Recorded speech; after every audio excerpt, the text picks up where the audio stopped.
So high বন্ধুরা, লজিশিয়ান king চ্যানেলে তোমাদের সকলকে সুস্বাগতম।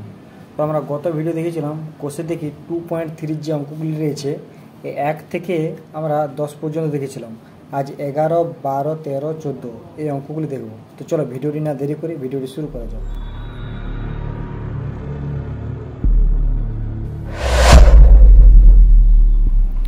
তো আমাদের বলা আছে 1 নম্বর কোশ্চেনে যে 9,000 টাকার 3 বন্ধুর মধ্যে এমনভাবে ভাগ করে দিই যেন প্রথম বন্ধু যা পায় দ্বিতীয় বন্ধু তার দ্বিগুণ পায় এবং তৃতীয় বন্ধু প্রথম বন্ধুর প্রাপ্যর মোট টাকার অর্ধেক পায়।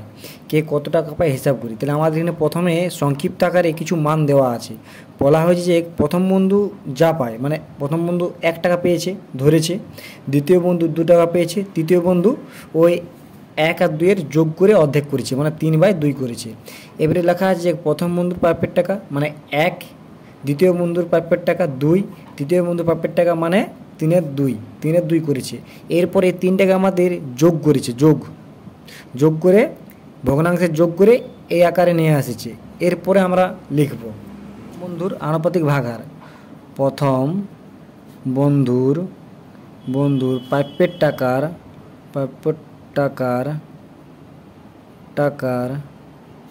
আনুপাতিক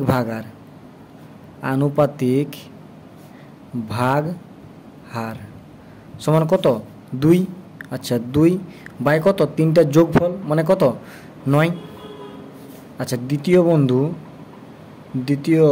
বন্ধুর প্রাপ্যের টাকার আনুপাতিক ভাগাহার কত? মানে 4/9। আচ্ছা তৃতীয় বন্ধুর প্রাপ্যের টাকার আনুপাতিক ভাগাহার কত? 3/9। 3 দেওয়া আছে যে এত টাকার মধ্যে আচ্ছা 9,000 টাকার মধ্যে প্রথম বন্ধুর প্রাপ্যের টাকা পাবে টাকা আছে, লিখতে পারি কত? 9,000 গণিত কত? 2/9। তাহলে 9 কে 9, 1 আর 3টে শূন্য কাটে 3টে শূন্য সমান কত হবে আমার? 2,000 টাকা। 2,000 এবার লিখতে পারি যে 9,000 টাকার মধ্যে দ্বিতীয় বন্ধু পাবে কত? 9,000 গণিত দ্বিতীয় বন্ধু মানে কত? 4/9। তাহলে 9 কে 9 আর 3টে শূন্য সমান 4,000। এবার তৃতীয় বন্ধু পাবে 9,000 টাকার মধ্যে তৃতীয় বন্ধু পাবে কত? 9,000 গণিত এই মানটি আমার কত? 3/9। 9 কে 9, 1 3টে শূন্য কেটে উঠে গেল। তাহলে 3 কে 3, 2টা শূন্য 3টে শূন্য সমান 3,000। অতএব বলতে পারি প্রথম বন্ধুর প্রাপ্যর টাকা সমান কত? 2,000। আচ্ছা দ্বিতীয় বন্ধুর প্রাপ্যর টাকা সমান কত? 4,000। এবারে তৃতীয়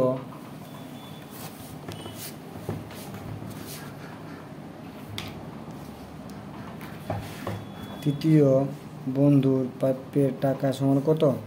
3,000। এটি হলো আমাদের অ্যান্সার।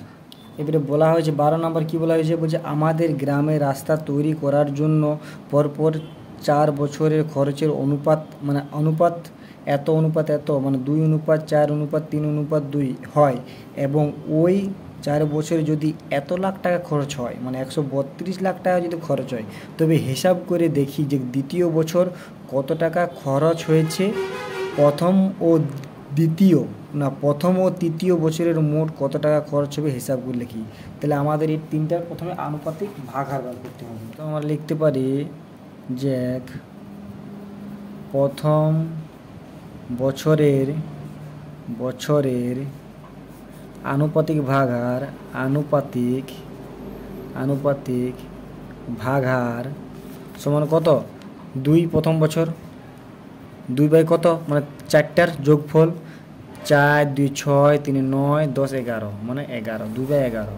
আচ্ছা দ্বিতীয় বছরের আনুপাতিক ভাগহার মানে কত? 4 বাই 11। আচ্ছা তৃতীয় বছর আনুপাতিক ভাগহার কত? 3 বাই 11। আচ্ছা চতুর্থ বছর আনুপাতিক ভাগহার কত? 2 বাই 11, 2 বাই 11। তাহলে আমাদের কত টাকা ছিল মোট? এত টাকা খরচ 132 লাখ টাকার মধ্যে 132 লক্ষ টাকার মধ্যে প্রথম বছর খরচ হয় সমান কত? 132 লাখ গণিত কত? 2 বাই 11। 11 কে 11, 11 দুগুণে 22 সমান হচ্ছে 24 লক্ষ। একটার মান বেরালো। এবারে 132 লক্ষ টাকার মধ্যে দ্বিতীয় বছর খরচ হয় কত? 132 গণিত দ্বিতীয় মানে কত আমার? দ্বিতীয় মানে 4 বাই 11। তাহলে আমার এখানে হবে 4 বাই 11 কেটে দিলাম, 4 12 48 লক্ষ। এবারে 132 লক্ষ টাকার মধ্যে তৃতীয় বছর খরচ হয় কত? 132 লক্ষ গণিত তৃতীয়টা কত? 3 বাই 11। এটা কেটে দিলাম, তাহলে হচ্ছে 12, 3 12 36। আচ্ছা 132 লক্ষ টাকার মধ্যে চতুর্থ বছর খরচ হয় 132 লক্ষ গণিত 2 বাই 11। এটা কেটে দিলাম, 12, 12 দুগুণে 24। এবারে কি বলা হয়েছে? এবার বলা হয়েছে যে বলছে তবে হিসাব করে দেখি দ্বিতীয় বছর কত টাকা খরচা হয়। তাহলে আমরা লিখতে পারি অতএব দ্বিতীয় বছর খরচ হয় 48 লক্ষ টাকা। এবারে লিখতে পারি কি বলছে? প্রথম ও তৃতীয়।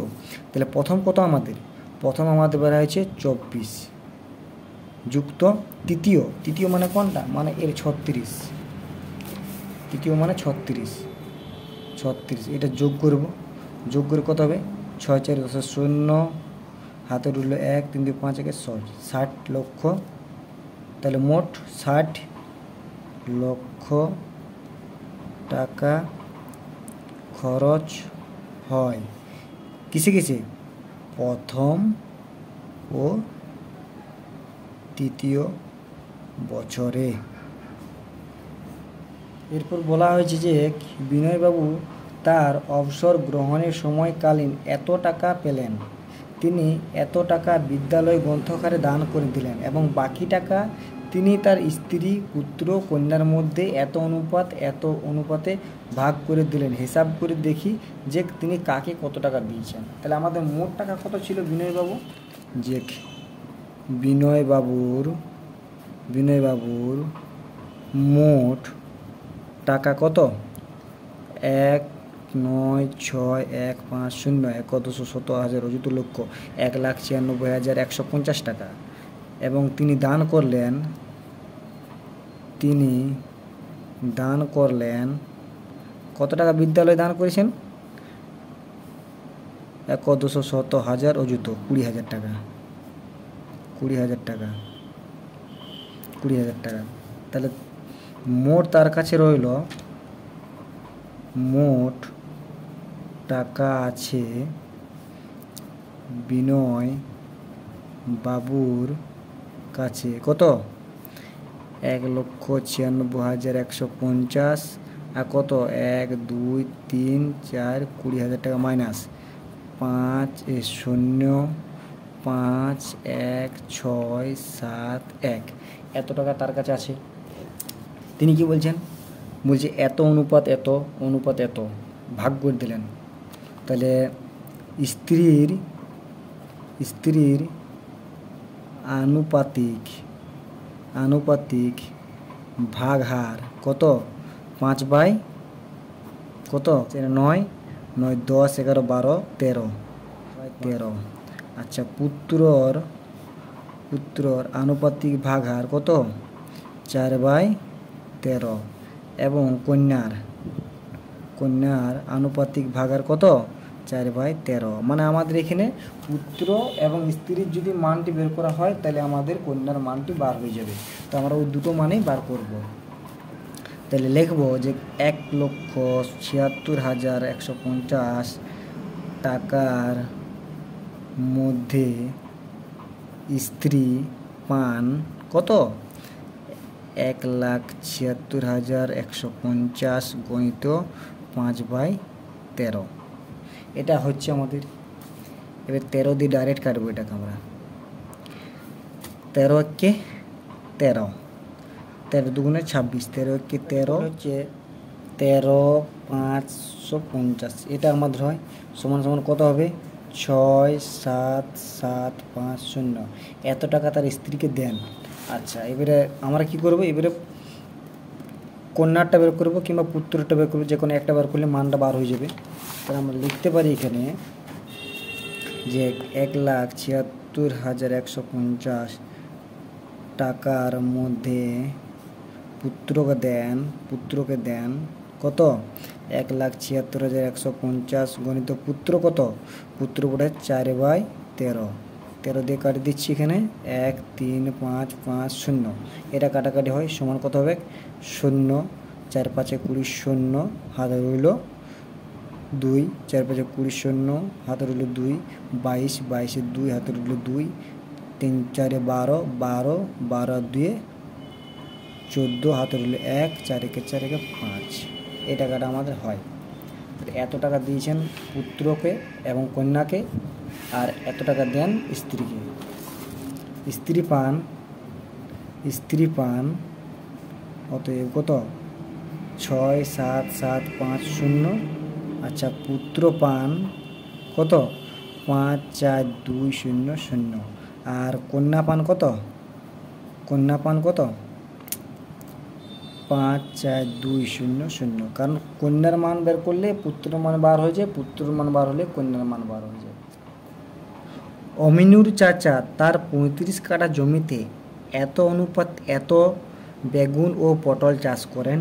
প্রতি কাঠায় বেগুন থেকে এত টাকা,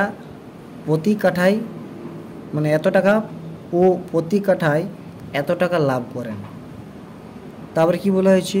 অমিনুর চাচার মোট জমি থেকে বেগুন ও পটল চাষ করে লাভের পরিমাণ অনুপাত হিসাব করি। তাহলে 35 কাঠা। তাহলে আমাদের প্রথমে বেগুন আর এবং পটলের অনুপাত কত? 4:3। তাহলে আমরা লিখতে পারি বেগুনের আনুপাতিক ভাগহার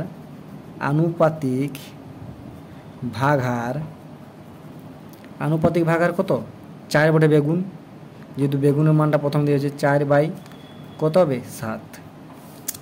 আচ্ছা, পটলের আনুপাতিক ভাগহার কত? 3 বাই 7। এটা আমাদের হয়ে থাকে।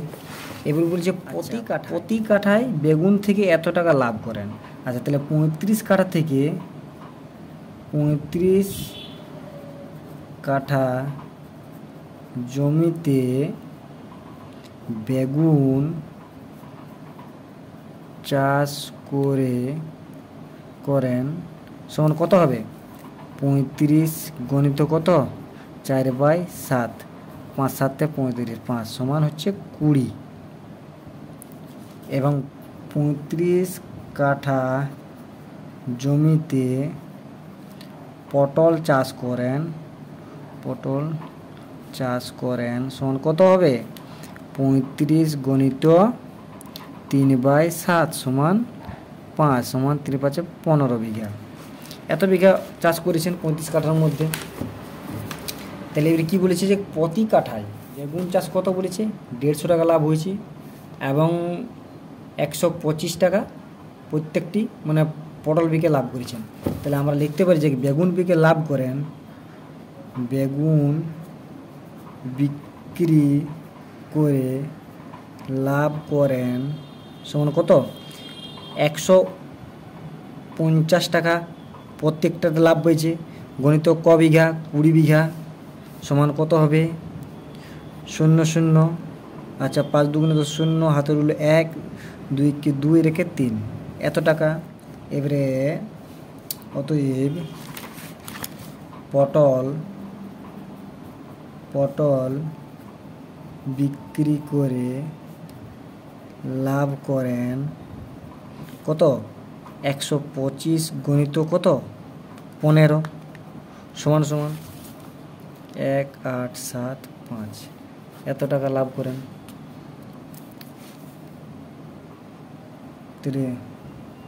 মোট বেগুন বিক্রি করে লাভ করেন কত টাকা, 3000 টাকা।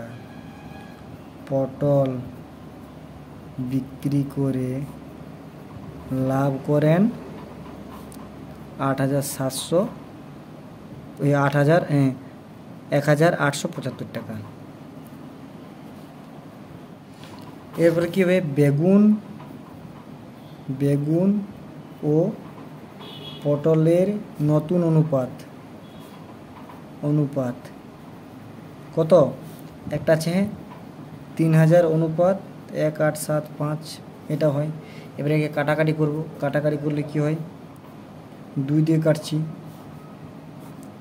কিংবা 3 দিয়ে কাটছি, 3 6 18, 3 দুগুণে 6, 3 5 15, 3 10 30, 000। আচ্ছা এবার কত দিয়ে কাটা যায়, 5 দিয়ে কাটছি, 5 দুগুণে 10, 000। আচ্ছা 5 1 5, 5 1 5, 5 দুগুণে 10, 5 5 25। এবারে কত দিয়ে কাটা যাবে, 5 দিয়ে কাটলে 5 দুগুণে 10 মানে 25, 5 4 20, 40, 5 5 25, 5 8 40, তাহলে 8:5 এটি আমাদের হয় অ্যান্সার। তো ভিডিওটি ভালো লাগে থাকলে লাইক শেয়ার কমেন্ট অবশ্যই করবেন, আর থ্যাংক ইউ ফর ওয়াচিং।